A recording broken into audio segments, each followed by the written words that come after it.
Hello students, welcome back to my YouTube channel. Today I will discuss about multiple choice questions of science. So I request you to please pay attention. There are 51 multiple choice questions. So I request you to please pay attention and please like, subscribe and share this video to all of you. So let's start. जैसा कि आप देख पा रहे होंगे कि यहाँ पे लिखा हुआ है परीक्षा में आने वाले 51 महत्वपूर्ण बहुविकल्पीय प्रश्न। और ये जो बहुविकल्प प्रश्न है बोर्ड एग्ज़ाम की दृष्टि से अत्यंत महत्वपूर्ण है, इसलिए आप इन्हें ध्यान से देखेंगे। तो चलिए स्टार्ट करते हैं। तो सबसे पहली बहुविकल्पीय प्रश्न यहाँ पे है जिसमें लिखा हुआ है कि मैग्नीशियम धातु का वायु में जलना एक उदाहरण है। ठीक है, कोई मैग्नीशियम धातु है, अगर ये वायु में जल रहा है तो किसका उदाहरण है। तो हमारे पास इसके 4 विकल्प हैं, इसको ध्यान से देखेंगे। तो पहला विकल्प है भौतिक परिवर्तन का, दूसरा है रासायनिक परिवर्तन का, तीसरा ऊष्मागतिकीय का और चौथा इनमें से कोई नहीं। तो अगर कोई भी पदार्थ वायु में जल रहा है तो आप लोग समझिएगा कि रासायनिक परिवर्तन का ये एग्जाम्पल है। ठीक है, तो आपका टिक ये सही होगा। नेक्स्ट क्वेश्चन की ओर चलते हैं। तो इसमें लिखा हुआ है नेक्स्ट क्वेश्चन कि Fe यानी फेरस जिसको हम लोहा कहते हैं और कॉपर सल्फेट यानी CuSO4 को जब अभिक्रिया करवाते हैं तो Cu कॉपर अलग हो गया, जबकि Fe जो है SO4 के साथ मिल गया यानी FeSO4 यानी फेरस सल्फेट बना दिया। तो उपर्युक्त रासायनिक अभिक्रिया है, यानी ये कौन सा रासायनिक अभिक्रिया है। ठीक है, हम देखिए यहाँ पे ये कॉपर को हटा करके फेरस इसका स्थान ले लिया है, कॉपर को अलग कर दिया है Cu को, और जबकि SO4 के साथ Fe जुड़ गया है। क्या चीज़, SO4 के साथ Fe जुड़ गया है। तो क्या हुआ है कि इसका स्थान पर से हटा करके ये अब इसका स्थान ले लिया है। तो ये कौन सा अभिक्रिया है। तो यहाँ पे आप देख सकते हैं संयोजन अभिक्रिया की, द्विविस्थापन अभिक्रिया की, वियोजन अभिक्रिया की, विस्थापन अभिक्रिया। तो देखिए विस्थापन अभिक्रिया है इसमें, क्यों है, क्या है, विस्थापन अभिक्रिया। विस्थापन का मतलब जो अधिक क्रियाशील तत्व है वो कम क्रियाशील तत्वों को हटा करके इसका स्थान स्वयं ग्रहण कर लेता है। तो कॉपर कम क्रियाशील तत्व है, इसको हटा करके जो फेरस है लोहा वो अधिक क्रियाशील है, इसलिए इसका स्थान यहाँ पे ग्रहण कर लिया है। समझे कि नहीं। तो ये हो गया विस्थापन अभिक्रिया। ओके, अब समझते हैं नेक्स्ट क्वेश्चन की तरफ। इसमें लिखा हुआ है कि श्याम श्वेत फोटोग्राफी में प्रयुक्त होती है। श्याम श्वेत जो फोटोग्राफी है उसमें क्या उपस्थित रहता है, AgCl या PbNO3 का होल ट्वाइस या FeSO4 या CaCO3। ठीक है, तो आप लोग AgCl पर टिक लगाएंगे, समझे कि नहीं। आप लोग AgCl पर टिक लगाएंगे। अगर ये कहीं भी आपको देता है कि श्याम श्वेत फोटोग्राफी में क्या उपस्थित रहता है तो AgCl पे आप टिक लगाएंगे। तो आगे समझते हैं, नेक्स्ट बहुविकल्पीय प्रश्न की ओर बढ़ते हैं। इसमें लिखा हुआ है कि एक भूरे रंग का चमकदार X कोई तत्व है। ठीक है, एक भूरे रंग का कोई पदार्थ है, चमकदार पदार्थ को वायु की उपस्थिति में अगर गर्म करते हैं तो वह काला हो जाता है। तो इस तत्व का नाम बताइए। कोई तत्व है, ठीक है, कोई तत्व हमें नहीं पता है कौन सा तत्व है, लेकिन वो भूरा रंग का भी है और चमकदार भी है। लेकिन जब वायु की उपस्थिति में उसे जब गर्म करते हैं तो उसका रंग काला रंग का हो जाता है। तो उस तत्व का नाम बताना है। तो यहाँ पे हमारे पास तत्व का नाम दिया है कॉपर, दूसरा जिंक, सल्फर और इनमें से कोई नहीं। तो आपका सही आंसर है कॉपर। क्या चीज़, कॉपर। यानी कॉपर एक ऐसा तत्व है जिसे हम वायु की उपस्थिति में गर्म करते हैं तो इसका रंग क्या होता है, काला हो जाता है। ठीक है, नेक्स्ट क्वेश्चन की तरफ चलते हैं। इसमें लिखा हुआ है H2SO4। ठीक है, यह है सल्फ्यूरिक अम्ल कि जलीय विलयन का pH मान कितना होता है। आप ये समझिए ये क्या है, अम्ल है। क्या है, H2SO4 एक अम्ल है और अम्ल का pH मान आपको पता होना चाहिए कि कितना होता है। 7 से हमेशा कम होता है। क्या चीज़, 7 से कम। तो इसमें देखिए लिखा हुआ है 4 विकल्प कि H2SO4 का जो pH मान होता है वो 0 होता है, कि 7 से अधिक होता है, कि 7 से कम होता है या 7 होता है। तो आपको याद रखना है कि 7 से कम होता है। कोई भी अम्ल हो उसका pH मान 7 से कम होता है। आगे समझिए, नेक्स्ट क्वेश्चन की तरफ चलते हैं। इसमें अगला प्रश्न है 6वां प्रश्न कि 1 बिलियन, कोई बिलियन है, और नीले लिटमस को लाल कर देता है तो इसका pH मान कितना होगा। ठीक है, देखिए कोई बिलियन है, उसमें जब लिटमस पेपर डाले नीले रंग का तो वो लाल कर दे रहा है, तो इसका pH मान कितना होगा। तो इसका pH मान क्या होगा भाई देखो अम्ल जो होता है अम्ल नीले लिटमस को लाल कर देता है। तो अम्ल का पीएच मान कितना होता है? 6 होता है, इसीलिए इसका राइट आंसर क्या हो गया? 6 हो गया। ठीक है, अब समझिए नेक्स्ट क्वेश्चन। इसमें लिखा हुआ है प्रश्न नंबर 7 में कि शुद्ध जल का पीएच मान कितना होता है? शुद्ध जल का पीएच मान होता है 7। कितना? 7। यहाँ पे 0, 1, 7, 14 दिया है, तो हम क्या राइट आंसर छाटेंगे? यहाँ पे 7 छाटेंगे। इसके बाद हम नेक्स्ट प्रश्न की तरफ चलते हैं। अब यहाँ पे देखेंगे, इसमें लिखा हुआ है कि धावन सोडा का रासायनिक सूत्र क्या होता है? धावन सोडा यानी कि धोने वाला सोडा। हमारे पास इतना सारा सूत्र लिखा हुआ है, इसमें कौन होगा? NaHCO3, ठीक है, या Na2CO3 × 10H2O, या CaOCl2, या NaOH। तो आपको बता दूं कि Na2CO3 × 10H2O ये धावन सोडा का सूत्र है, इसलिए इसका राइट आंसर हो गया Na2CO3 × 10H2O। ओके, अब समझते हैं नेक्स्ट क्वेश्चन। इसमें लिखा हुआ है, यहाँ पे कोई खाली जगह है, ठीक है, तो ठंडे तनु अम्ल से हाइड्रोजन गैस बनाता है। ठीक है, तो देखिए कोई हमें या सिलिका होगा, या कॉपर हो गया, जिंक हो गया, या कार्बन हो गया, इनमें से कोई रहेंगे जो ठंडे तनु अम्ल के साथ अगर अभिक्रिया करवाते हैं तो हाइड्रोजन गैस बनाता है। तो इसमें सबसे राइट आंसर होगा जिंक। क्या चीज़? जिंक। तो जिंक होता है ठंडे तनु अम्ल से हाइड्रोजन गैस बनाता है, इसलिए आप इसको याद रखेंगे। नेक्स्ट क्वेश्चन की तरफ बढ़ते हैं। इसमें लिखा हुआ है 10th जो 10वां प्रश्न है, इसमें लिखा हुआ है कि निम्नलिखित में से कौन सी धातु ठंडे जल में अभिक्रिया करके हाइड्रोजन गैस बनाता है? समझे कि नहीं? तो कोई ऐसा धातु है जो ठंडे जल में अभिक्रिया करके हाइड्रोजन गैस बनाता है, तो वो है सोडियम। क्या है? Sodium Na। तो सोडियम एक ऐसा तत्व है जो ठंडे जल में अभिक्रिया करके वो हाइड्रोजन गैस बनाता है। इसके बाद हम नेक्स्ट क्वेश्चन की तरफ बढ़ते हैं। इसमें लिखा हुआ है कि निम्न में से कौन सी धातु ऊष्मा का कुचालक है? ऊष्मा का कुचालक ना, तो इसमें आप देखेंगे कि ऊष्मा का कुचालक कौन सा धातु है? पारा है, या सोडियम है, या सीसा है, या लोहा है? तो ध्यान से देखेंगे, पारा भी ऊष्मा का ये सुचालक है, ये भी सुचालक है, ये भी सुचालक है, लेकिन ये वाला कुचालक है। समझे कि नहीं? सीसा कुचालक है, तो इसका राइट आंसर हो गया सीसा। ठीक है, आगे समझेंगे नेक्स्ट प्रश्न। इसमें लिखा हुआ है 12 नंबर में कि निम्नलिखित में असंतृप्त यौगिक कौन है? असंतृप्त यौगिक को पहचानना है। इसमें लिखा हुआ है 4 यौगिक का नाम, इसमें आपको बताना है असंतृप्त यौगिक। तो इस प्रश्न का राइट आंसर है एथिलीन। क्या चीज़? एथिलीन। एथिलीन जो होता है एक असंतृप्त यौगिक है। क्या चीज़? असंतृप्त यौगिक है। नेक्स्ट प्रश्न की तरफ बढ़ते हैं 13 नंबर में। इसमें लिखा है कि यकृत क्या स्रावित करता है, यानी कि यकृत के द्वारा क्या उत्पन्न होता है, यानी यकृत से क्या निकलता है? तो इसमें लिखा हुआ है कि लार, या जठर रस, या पीत रस, या अग्न्याशयी रस। तो आपको बता दूं कि जो यकृत होता है वो पीत रस स्रावित करता है। समझे? तो आपका राइट आंसर हो गया पीत रस। समझे कि नहीं? अब देखिए नेक्स्ट प्रश्न। इसमें लिखा हुआ है कि स्वपोषी पोषण के लिए आवश्यक है। स्वपोषी पोषण यानी कि ऐसा पोषण जो अपना भोजन खुद से करता है ना, या अपना भोजन खुद से बनाता है, तो ऐसे पोषण स्वपोषी पोषण होता है। तो देखिए स्वपोषी पोषण के लिए आपको क्या क्या चाहिए? तो कार्बन डाइऑक्साइड व जल, ठीक है, क्लोरोफिल, सूर्य के प्रकाश, या सभी। तो आप देखिए स्वपोषी पोषण कौन करता है? तो पेड़ पौधे करते हैं, और पेड़ पौधे कार्बन डाइऑक्साइड लेते हैं, जल भी चाहिए उन लोग को, क्लोरोफिल भी चाहिए, क्लोरोफिल जो उसके हरे पत्ती में उपस्थित होता है, प्लस में सूर्य का प्रकाश चाहिए ना, यानी सब चीज़ उनको चाहिए, इसलिए इसका राइट विकल्प होगा डी, यानी कि सभी।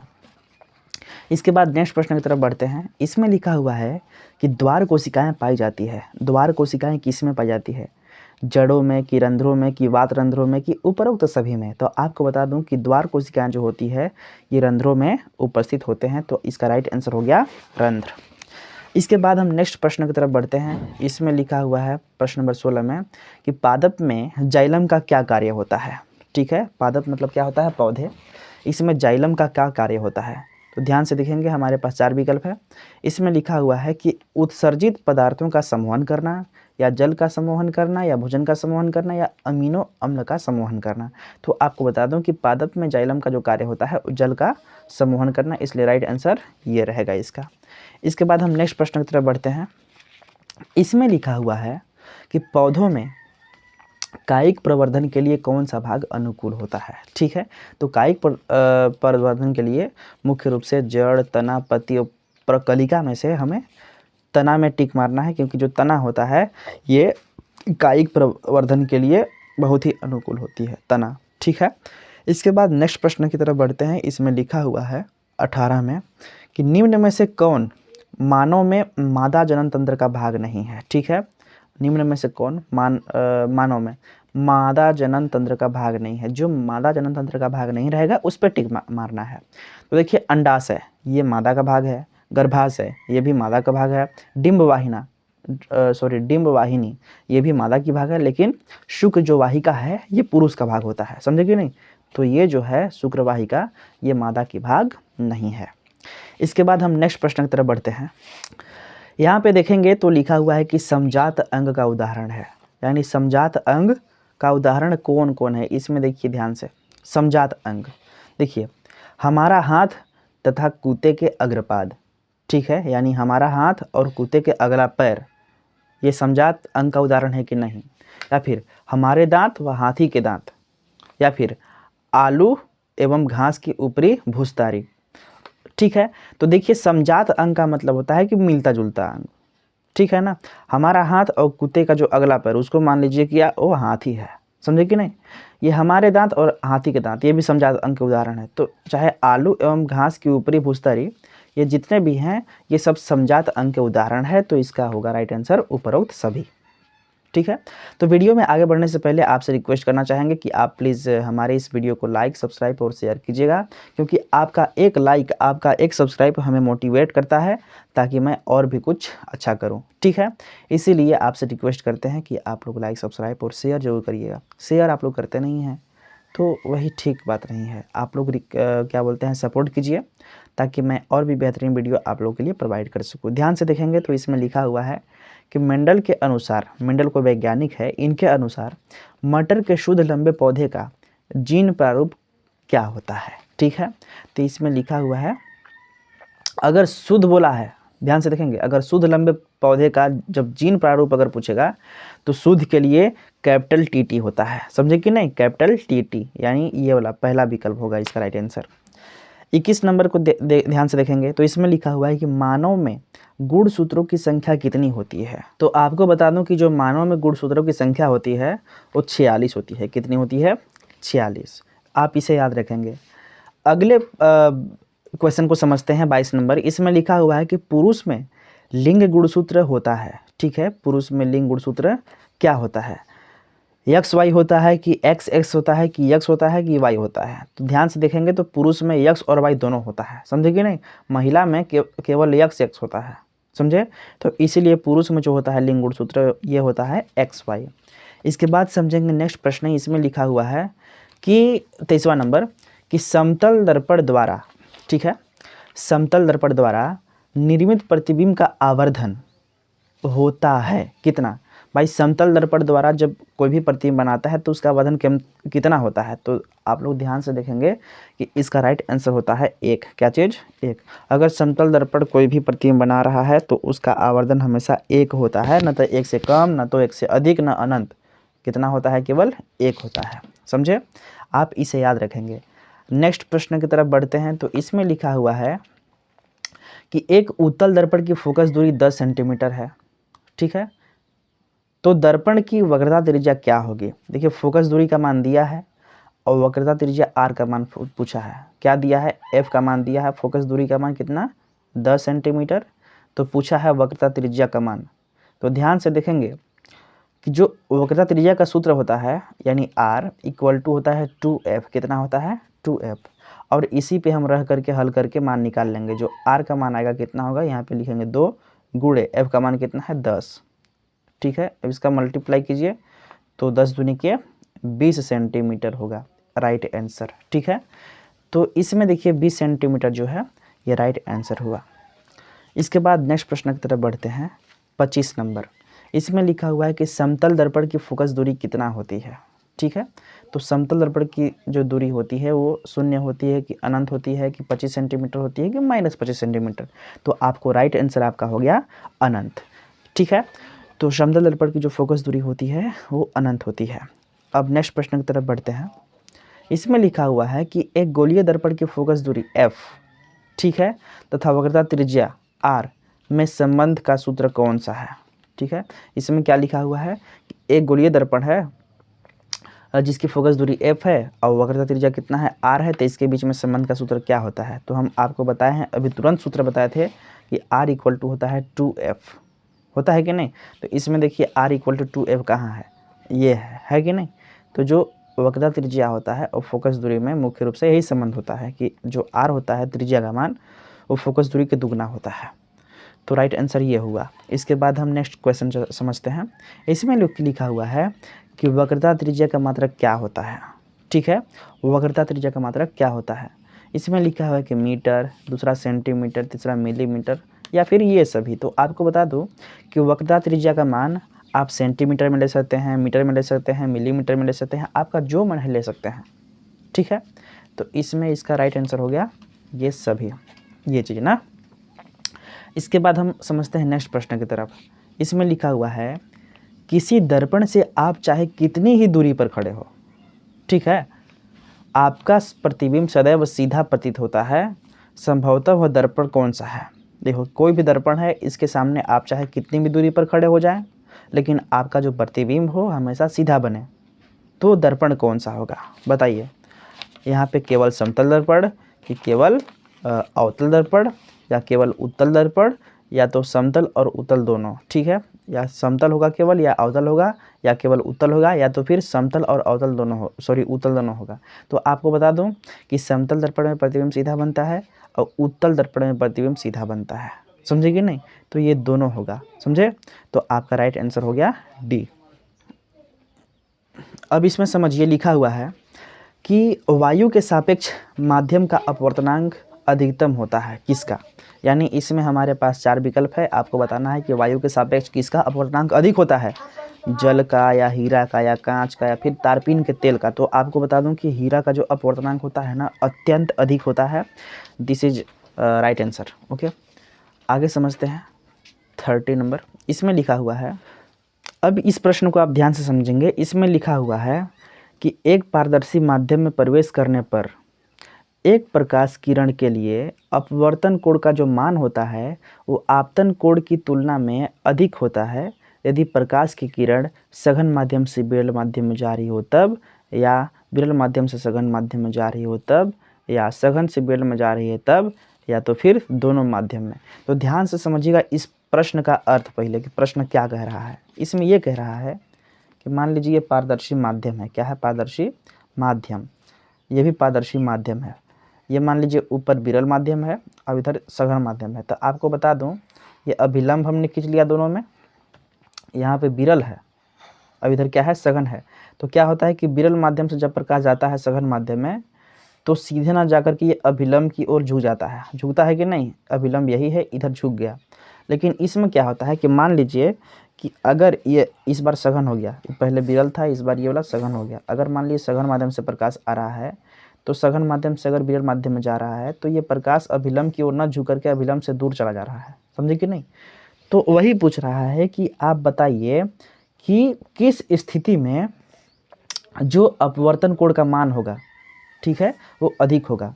तो देखिए इसमें यहाँ देखिए ये आपतन कोण हुआ, ये अपवर्तन कोण हुआ, ये आपतन कोण हुआ, ये अपवर्तन कोण हुआ। तो आपको बता दूं कि जब विरल माध्यम से सघन माध्यम में जा रहा तो अपवर्तन कोण ये वाला बहुत छोटा बन रहा था, कम बन रहा था, समझे कि नहीं? लेकिन जब यही सघन से विरल माध्यम में जाने लगा तो जो अपवर्तन कोण है अधिक बना, समझे कि नहीं? तो वही पूछ रहा है कि जो अपवर्तन कोण का मान अधिक किस में होगा, समझे कि नहीं? यानी कब, यानी कौन सी स्थिति में? तो आपको बताना है कि जो अपवर्तन कोण का मान होता है जब सघन माध्यम से विरल माध्यम पर कहा जाता है तब होता है। तो इसका राइट आंसर है सघन माध्यम से विरल माध्यम में जा रही हो तब। तो आपका राइट आंसर फर्स्ट नंबर, समझे कि नहीं ये चीज़? इसके बाद हम समझते हैं नेक्स्ट प्रश्न। इसमें लिखा हुआ है कि किसी वस्तु का आभासी, सीधा और बड़ा प्रतिबिंब प्राप्त करने के लिए वस्तु को उत्तल लेंस के सामने कहाँ पर रखते हैं? ठीक है, कोई उत्तल लेंस है हमारे पास, उत्तल लेंस के सामने हम कहाँ पे वस्तु को रखें, ठीक है, कि वस्तु का प्रतिबिंब बड़ा बने, सीधा बने और आभासी बने। तो आपको बता दूं कि उत्तल दर्पण में ऐसा होता है, सॉरी उत्तल लेंस है ना, उत्तल लेंस कुछ इस तरह से होता है, ठीक है, इसको बोलते हैं प्रकाशिक केंद्र और ये फोकस, ठीक है, F1। तो इसके बीच में अगर आप रखेंगे यहाँ पे वस्तु को तो इसका प्रतिबिंब आभासी बनता है, यानी उस साइड बनता है, वस्तु से बहुत बड़ा बनता है, सीधा बनता है, ठीक ना। और आभासी सीधा और बड़ा बनता है कहाँ, जब वस्तु को फोकस और प्रकाशीय केंद्र के बीच में रखेंगे तब। तो इसमें ध्यान से देखेंगे कि कौन सा आंसर सही रहेगा। देखिए पहला विकल्प क्या है कि लेंस के मुख्य फोकस पर, यानी कि कह रहा है कि यहाँ पे रखेंगे तब, या फोकस दूरी के दुगनी दूरी पर।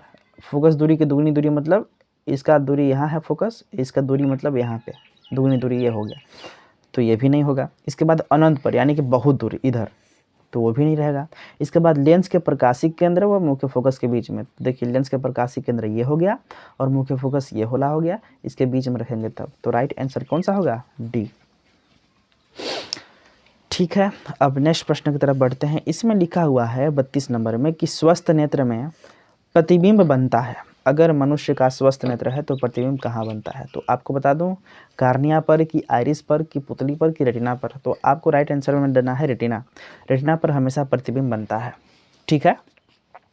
इसके बाद लिखा है कि दूरदृष्टि दोष के कारण प्रतिबिंब बनता है कहाँ पे। अगर आपके आँख में कोई दोष है जिसका नाम है दूरदृष्टि दोष, तो उसके कारण प्रतिबिंब कहाँ बनेगा। तो आपको बता दूं कि न तो रेटिना पर बनेगा, ठीक है, न रेटिना के आगे बनेगा, न लेंस पर बनेगा, ये बनता है रेटिना के पीछे। समझे कि नहीं, आपका राइट आंसर ये हुआ। अगर यही निकट दृष्टि दोष होता तो रेटिना के आगे बनता। समझे, ये चीज़ आप लोग इसको याद रखेंगे। अगले प्रश्न को समझेंगे। तो इसमें लिखा हुआ है 34 नंबर कि प्रिज्म से श्वेत प्रकाश की किरण के गुजरने पर सबसे अधिक विचरण होता है किसका। ठीक है, यानी प्रिज्म है, उसमें जब श्वेत प्रकाश हम गुजारते हैं, देखिए प्रिज्म है ये कोई, इसमें जब हम श्वेत प्रकाश, सूर्य का प्रकाश इधर से गुजारते हैं तो ये 7 रंग में बढ़ जाता है। तो सबसे अधिक कौन फैला, ये पूछ रहा है। तो VIBGYOR, जो वायलेट होता है इसका विचलन बहुत ज़्यादा होता है, यानी कि बैंगनी। तो इसमें जो सही ऑप्शन रहेगा ये है बैंगनी, ये वाला, इसका विचलन बहुत ज़्यादा होता है। इसके बाद हम समझते हैं 35 नंबर। इसमें क्या लिखा हुआ है कि प्रकाश का वेग निम्न में से किस माध्यम में सबसे अधिक होता है। जो प्रकाश का वेग होता है ना, किस माध्यम में सबसे अधिक चलता है। तो देखिए इसमें ऑप्शन क्या क्या दिया है। इसमें लिखा हुआ है वायु, जल, कांच या निर्वात। प्रकाश सबसे अधिक किस में चलेगा भाई। देखो अगर वायु में चलेगा तो प्रकाश को रोकने वाला बहुत कुछ है, वायु में धूल के कण है कि नहीं उपस्थित, बहुत सारा है। जल भी है, जल में भी उसके कण है। कांच है, उसमें भी पदार्थ के कण होते हैं। लेकिन जो निर्वात होता है, जहाँ पे हवा ही नहीं होता है, वहाँ कुछ भी उपस्थित नहीं रहता है, इसलिए प्रकाश को रोक ही नहीं सकता। तो प्रकाश का जो चाल रहेगा निर्वात में सबसे अधिक रहेगा। समझे ये चीज़। इसके बाद हम नेक्स्ट प्रश्न समझते हैं। इसमें लिखा हुआ है 36 प्रश्न में कि विद्युत आवेश का मात्रक क्या होता है। आवेश का मात्रक क्या होता है बाबू, कूलाम। क्या होता है, कूलाम। तो इसमें जो राइट आंसर है कूलाम है। जूल भी नहीं कह सकते हैं, वोल्ट भी नहीं कह सकते हैं, एम्पियर भी नहीं कह सकते हैं, लेकिन कूलाम कहेंगे कि ये विद्युत आवेश का मात्रक है। इसके बाद हम नेक्स्ट प्रश्न की तरफ बढ़ते हैं। अब इस प्रश्न को ध्यान से समझें। तो इसमें लिखा हुआ है कि किसी विद्युत परिपथ में बहने वाली धारा का मात्रक क्या होता है। कोई भी विद्युत परिपथ यानी कोई तार में कोई करंट बह रहा है, तो उस करंट का मात्रक यानी धारा का मात्रक क्या होगा। तो इसमें लिखा हुआ है कूलाम होगा कि एम्पियर होगा कि जूल होगा कि ओम होगा। तो अब आपको बता दूं कि जो धारा का मात्रक होता है वो होता है जस्ट लाइक एम्पियर। ठीक है, तो एम्पियर के अलावा और कुछ नहीं मारेंगे। इसके बाद हम नेक्स्ट प्रश्न की तरफ बढ़ते हैं। इसमें लिखा हुआ है कि विद्युत धारा का मापन किया जाता है। ठीक है, विद्युत धारा का मापन कैसे करते हैं। तो ध्यान से देखेंगे, वोल्ट मीटर से करते हैं कि अमीटर से करते हैं। अमीटर को हम ए मीटर भी कहते हैं, या गैल्वेनोमीटर से करते हैं, या फिर ऊर्जा मीटर से करते हैं। ठीक है, तो आपका राइट आंसर क्या होगा। देखिए विद्युत धारा जो होता है, धारा का मात्रक होता है क्या चीज़, एम्पियर, अभी बताए थे। लेकिन धारा का जो मापन करते हैं किस मीटर से, तो वो होता है अमीटर। क्या चीज़, अमीटर या एम्पियर मीटर, ऐसा ही बोल सकते हैं। तो अमीटर जो होता है ये होगा राइट आंसर। इसके बाद हम नेक्स्ट प्रश्न की तरफ बढ़ते हैं। इसमें लिखा हुआ है कि ओम के नियम के अनुसार विभवांतर व धारा के बीच ग्राफ क्या होगा ना। ओम के नियम के अनुसार विभवांतर और धारा के बीच क्या ग्राफ होगा। तो आपको बता दूं कि ओम का नियम का जो ग्राफ होता है कुछ इस तरह का होता है। इस तरह का, ठीक है, यानी सरल रेखा, समझे। तो इसमें देखते हैं, पहला है सरल रेखा, दूसरा वृत्त है, तीसरा अर्धवृत्त है, तीसरा लगातार दिशा बदलती रहती है। तो इसका राइट आंसर हो गया ये सरल रेखा, समझे कि नहीं। इसके बाद हम नेक्स्ट प्रश्न की तरफ बढ़ते हैं। 40 नंबर, इसमें लिखा हुआ है कि एक अश्व शक्ति, ठीक है, किसके बराबर होता है। तो ध्यान से देखेंगे कि 726 वाट, कि 746 वाट, कि 736 वाट या 756 वाट। तो आपका राइट आंसर होगा ये 746 वाट। एक अश्व शक्ति यानी एक हार्स पावर यानी एक HP में 746 वाट होता है, समझे। इसके बाद हम नेक्स्ट प्रश्न की तरफ बढ़ते हैं। ये जो क्वेश्चन है इम्पोर्टेंट है। ये लिखा हुआ है कि प्रतिरोध का मात्रक क्या होता है। प्रतिरोध का मात्रक आप लोग बताएंगे कि ओम होता है। क्या चीज़? ओम। ओम मीटर नहीं होता है, सॉरी, ओम प्रति मीटर नहीं होता है, या ओम मीटर नहीं होता है, या मीटर प्रति ओम नहीं होता है। इसका राइट आंसर है ओम। प्रतिरोध का मात्रक क्या है बाबू? ओम है। इसके बाद हम नेक्स्ट क्वेश्चन की तरफ बढ़ते हैं। इसमें लिखा हुआ है कि हीटर का तार बना होता है किस चीज़ का, यानी कौन से धातु का हीटर का तार बना होता है। तो इसमें लिखा हुआ है तांबे का, या पीतल का, या नाइक्रोम धातु का, या फिर लोहे का। तो जो हीटर होता है आप लोग याद रखेंगे कि वो नाइक्रोम धातु का तार उसमें लगे होते हैं, समझे। इसके बाद समझिए नेक्स्ट प्रश्न है। इसमें लिखा हुआ है विद्युत ऊर्जा का इकाई है। इकाई मतलब मात्रक, समझे। तो ऊर्जा का मात्रक क्या होता है? वही होता है भाई। तो इसमें लिखा है वोल्ट होता है, कि वाट होता है, कि एम्पियर होता है, कि वाट सेकंड होता है। तो ध्यान से देखेंगे, विद्युत ऊर्जा का मात्रक आप रखेंगे ये चीज़ वाट सेकंड, ये होता है ना। इस तरह के भाई ऑप्शन देगा तो आपको ये वाट सेकंड छांटना है, इसके अलावा आप इसको नहीं छाटेंगे। तो अगला हम प्रश्न को देखेंगे। इसमें लिखा हुआ है कि एक गतिमान आवेशित कण उत्पन्न करता है, ठीक है। अगर कोई आवेश है, किसी तार में गति कर रहा है, ठीक है, तो वो क्या उत्पन्न करता है। तो इसमें लिखिए, इसमें लिखा गया है कि केवल चुंबकीय क्षेत्र उत्पन्न करता है, या केवल विद्युत क्षेत्र उत्पन्न करता है, कि चुंबकीय व विद्युत क्षेत्र दोनों करता है, कि इनमें से कोई नहीं। तो देखिए, कोई भी तार में कभी आवेश प्रवाहित हो रहा हो तो उसमें विद्युत क्षेत्र भी उत्पन्न होता है और चुंबकीय क्षेत्र दोनों उत्पन्न होता है, समझे कि नहीं। चुंबक की तरह आपको चिपका लेगा, अब चिपका लेगा तो छोड़बो नहीं करेगा, समझे। तो इसमें चुंबकीय क्षेत्र भी उत्पन्न होता है। तो राइट आंसर ये हो गया। नेक्स्ट प्रश्न की तरफ बढ़ते हैं। तो इसमें लिखा हुआ है कि चुंबकीय बल रेखाएं क्या करती हैं भाई। चुंबकीय जो बल रेखाएं होती है वो सदैव समांतर होती है, या एक बिंदु पर मिलती है, या एक दूसरे को कभी नहीं काटती, या परस्पर काटते हैं। तो इसका राइट आंसर है एक दूसरे को कभी नहीं काटते। देखिए चुंबक है, ये चुंबक है, एक होता है नॉर्थ साउथ, एक होता है साउथ पोल, ठीक है। एक होता है नॉर्थ पोल, एक होता है साउथ पोल। इसमें से इसका जो बल रेखा है, चुंबकीय बल रेखा है, इधर से निकल के इधर जाएगा, इस तरह से इधर से निकल के इधर जाएगा, फिर इधर से निकल के इधर जाएगा, फिर इधर से निकल के इधर जाएगा। तो ये कभी आपस में काटते उठते हैं नहीं, समझे ये चीज़। और दूसरी बात, ये समांतर भी नहीं होती है, वही वक्राकार रेखा है, समझे, ये वक्र के समान है। तो इसलिए इसका राइट आंसर हो गया क्या चीज़, एक दूसरे को कभी नहीं काटते, ठीक है, ये वाला। इसके बाद हम नेक्स्ट प्रश्न की तरफ बढ़ते हैं। इसमें लिखा हुआ है, अब देखेंगे नेक्स्ट प्रश्न। इसमें लिखा हुआ है कि ए और फाई जो होता है वो क्रमशः चुंबकीय क्षेत्र की तीव्रता, ठीक है, और क्षेत्रफल और फ्लक्स का जो संकेत है क्या है। देखिए ए और फाई, ए जो है ये होता है क्षेत्रफल, क्या चीज़, क्षेत्रफल। जो फाई होता है चुंबकीय फ्लक्स होता है, क्या होता है, चुंबकीय फ्लक्स। और जो बी होता है ये चुंबकीय क्षेत्र की तीव्रता होता है। तो देखिए ए फाई और बी में क्या संबंध का सूत्र होता है, तो ए फाई और बी का। तो इसका राइट आंसर है फाई इक्वल टू बी ए, क्या चीज़, फाई इक्वल टू बी ए। ये देखिए क्या है, ये होता है चुंबकीय फ्लक्स, इसके बाद ये क्या है, चुंबकीय क्षेत्र की तीव्रता, और ये क्या है, क्षेत्रफल, समझे कि नहीं। तो इसके बीच संबंध यही होता है, इसके अलावा ये सब कोई नहीं होता है। इसमें से अगर कोई देगा तो यही छांटिएगा, इसके अलावा कोई नहीं। इसके बाद हम समझते हैं नेक्स्ट प्रश्न। इसमें लिखा हुआ है कि विद्युत जनित्र से रूपांतरण होता है। कोई विद्युत जनित्र है, जनित्र मतलब जनरेटर। जनरेटर क्या करता है, वो यांत्रिक ऊर्जा को विद्युत ऊर्जा में कन्वर्ट करता है, समझे। देखिए यंत्र है ना, जनरेटर यंत्र है उसको हम चलाएंगे तो क्या करेगा कि वो अपना कार्यक्रम करेगा, इसके बाद में क्या करेगा कि उसमें से करंट प्रवाहित करेगा। तो वही जो यांत्रिक ऊर्जा को विद्युत ऊर्जा में कन्वर्ट करता है। राइट आंसर ये होगा, इसके अलावा कोई नहीं होगा ना। ये यांत्रिक ऊर्जा को विद्युत ऊर्जा में कन्वर्ट करता है। ये सब मत कीजिएगा कि रासायनिक ऊर्जा को विद्युत ऊर्जा में, ऐसा नहीं। ध्वनि ऊर्जा को भी चुंबकीय क्षेत्र में नहीं, सॉरी। इसके बाद यांत्रिक ऊर्जा को प्रकाश ऊर्जा में, ये भी नहीं। तो इसका राइट आंसर है यांत्रिक ऊर्जा को विद्युत ऊर्जा में।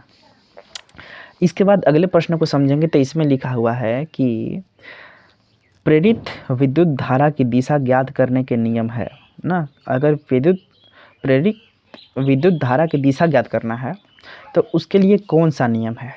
यहाँ पे 4 नियम है, इसमें से देखिए फ्लेमिंग के दाएं हाथ का नियम, या फ्लेमिंग के बाएं हाथ का नियम, या फिर ओम का नियम, या इनमें से कोई नहीं। तो आपको बता दूं कि प्रेरित विद्युत धारा की दिशा अगर ज्ञात करना है तो फ्लेमिंग के बाएं हाथ का नियम का प्रयोग हमें करना पड़ेगा। ठीक है, ये चीज़।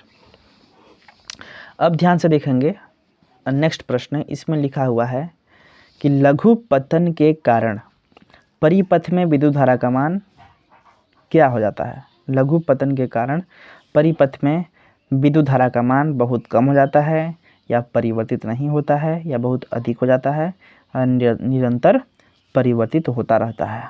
तो इसका राइट आंसर है बहुत अधिक हो जाता है। ठीक ना, ये जो है आप इसमें सही मारेंगे, इसके अलावा कोई सही नहीं है। इसके बाद में 50 नंबर में आप देखेंगे तो लिखा हुआ है कि विद्युत मोटर परिवर्तित करता है। जो मोटर होता है वो क्या करता है भाई, तो मोटर क्या करता है, मोटर जो होता है रासायनिक ऊर्जा को यांत्रिक ऊर्जा में बदलता है, या यांत्रिक ऊर्जा को रासायनिक ऊर्जा में बदलता है, या यांत्रिक ऊर्जा को विद्युत ऊर्जा में बदलता है, या विद्युत ऊर्जा को यांत्रिक ऊर्जा में बदलता है। तो आपको बता दूं कि मोटर को हम देते हैं बिजली, क्या देते हैं, बिजली यानी विद्युत ऊर्जा देते हैं, जिससे यांत्रिक कार्य होने लगता है। तो इसका राइट आंसर हो गया ये वाला। इसके बाद 51 जो 51 नंबर है लास्ट आपका, ये बहुत इम्पोर्टेंट प्रश्न है। इसमें लिखा हुआ है कि वेबर किस राशि का मात्रक है। तो आपको बताना है इन विकल्पों में से कि चुंबकीय क्षेत्र की तीव्रता का, या चुंबकीय फ्लक्स का, या चुंबकीय फ्लक्स घनत्व का, या विद्युत क्षेत्र की तीव्रता का। तो आपको बता दूं कि ये जो वेबर है वो चुंबकीय फ्लक्स का मात्रक है। किसका है, चुंबकीय फ्लक्स का मात्रक।